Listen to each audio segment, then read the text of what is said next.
So tonight we're going to talk about a few Hollywood conspiracies that irk you, few Hollywood conspiracies that will leave you scratching your head and make you feel a little creepy. Let's get into this video, and before I start, like, share, subscribe, leave a comment down below because it helps a small channel like this well out. There's a huge conspiracy that is absolutely dark that Hollywood, when appointing their child actors, looks for a trait that is extremely dark. They look for a trait of disassociation. Yep, they do this because the child has to go through a lot of rejection.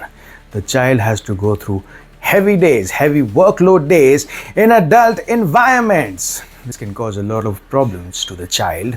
Therefore, Hollywood executives look for children that can disassociate themselves, and this is an extremely dark, well, alleged, would you say, conjecture, you can say, and it's not, obviously, nothing of these conspiracies are facts at the end of the day. The dark way in which they employ these children is when they see their parents as weak. They're not bad parents that they seek out, they're not horrible parents that they seek out, but they seek out parents that possibly depend on their children for their, well, paychecks, financial success. They depend on the child and they can easily be told to push back. The child has to please the industry over the parent. This is a conspiracy that goes around.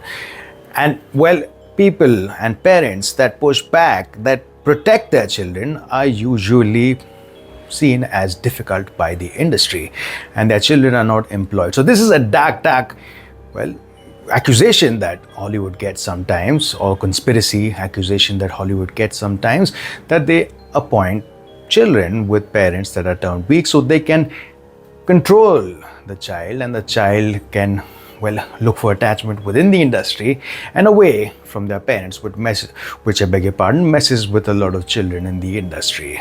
Another dark way in which studios look for child actors is very, well, excruciatingly bad when you read about it. They look for people who crumble under pressure or crumble under disapproval. They light up when they are given praise. Their self-worth is tied to their performance. Why do they look for all this? Well, they look for all this, the studio looks for all this because, well, they can use fame as a reward system. If you do something bad, they take it away. If you do something good, they give it to you.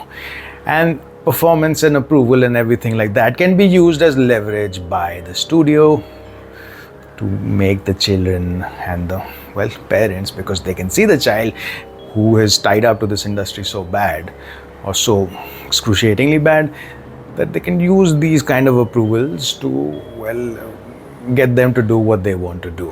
That's a very sad fact, and this is why many children in the industry say they have to grow up very fast. They feel older than their peers. Structural factors also enable this sort of environment and atmosphere in the industry. Labor laws focus on hours and not psychology. These regulations that they have cover work hours, schooling, and pay. They don't have an inkling to cover emotional manipulation, identity pressure, and extreme power imbalance. The other way and reasons problems are as such for the child actors is because it is nominalized for these individuals, these children.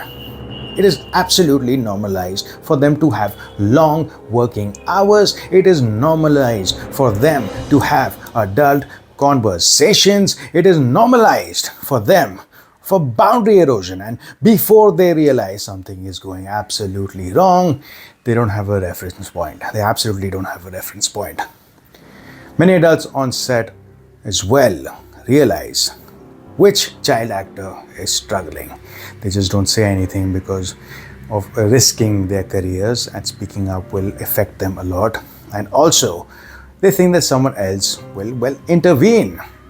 They notice the coping behaviors, they notice who has a problem, but it is difficult for these individuals, these people on set, to actually intervene and say something for the reasons I just mentioned.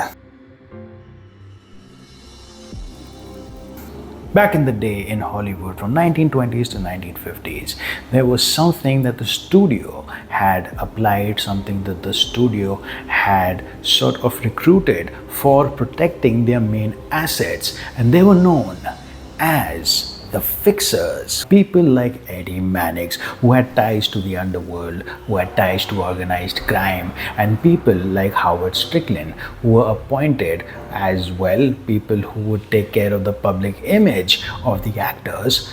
These individuals were hired, as I stated right now, to protect their stars, that are the main assets of, well, the studio.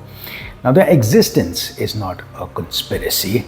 What they did behind closed doors is a big one. Now, here are the things that they were documented to have been doing. These are actions that are widely accepted by the historians. They would suppress or reshape scandalous press stories, bribe journalists, editors, and photographers, arrange quick marriages, divorces, or fake relationships, force stars into rest cures just like rehabs or psychiatric hold, coordinate with the police to keep the arrests quiet, and pay off accusers using studio funds. Now, these are the very controversial conspiracies that what they have alleged to have done. They have rewrote some police narratives. Fixers have done this particular thing with George Reeves, Superman 1959. This was officially ruled as a suicide, but with multiple gunshot wounds, I beg your pardon, no fingerprints on the gun, witness statements changing repeatedly. They have said to have done this with Jean Harlow, which was a sudden death at 26. Official cause, kidney failure. Rumors of misdiagnosis, neglect, or poisoning persist. Medical records are incomplete.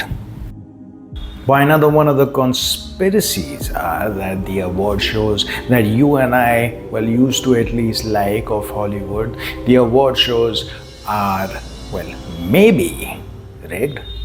We're getting into it. It means that sometimes the votes are not that objective. The Academy members are insiders. They are close to the studios. They do not want to mess with the studios. They also have friendship with some of these people involved in the filmmaking.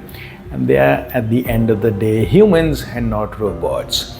The nominees also do your for your consideration campaigns, also hold private screenings, Q&A events, press narratives are set, and there's also media coverage timing. So this, well, can sway the voters of the Academy, can sway the voters that are voting for the awards, and they can help the bigger players win better and have more chances of them winning. It's obviously not rigged, but it is kind of unfair in the sense that a bigger player will always have more chance of winning, because voting against a powerful studio can hurt future opportunities, strain relationship, and voting with the industry consensus is always safe, whether you're in any industry actually. So hey guys, this was a short video covering some conspiracies within a movie industry. There are way more conspiracies, and probably I can go down later and cover that. But at the end of the day, these are just conspiracies. It's not a fact. It makes a fun little video, and well, fun little storytelling. It might be true, it might not be true. Nobody knows. But this is what I found on the internet regarding movie industry sort of conspiracies or urban legends, or whatever they're accused of. Thank you so much for watching this video. Like, share, subscribe, leave a comment down below, and well, thank you for watching.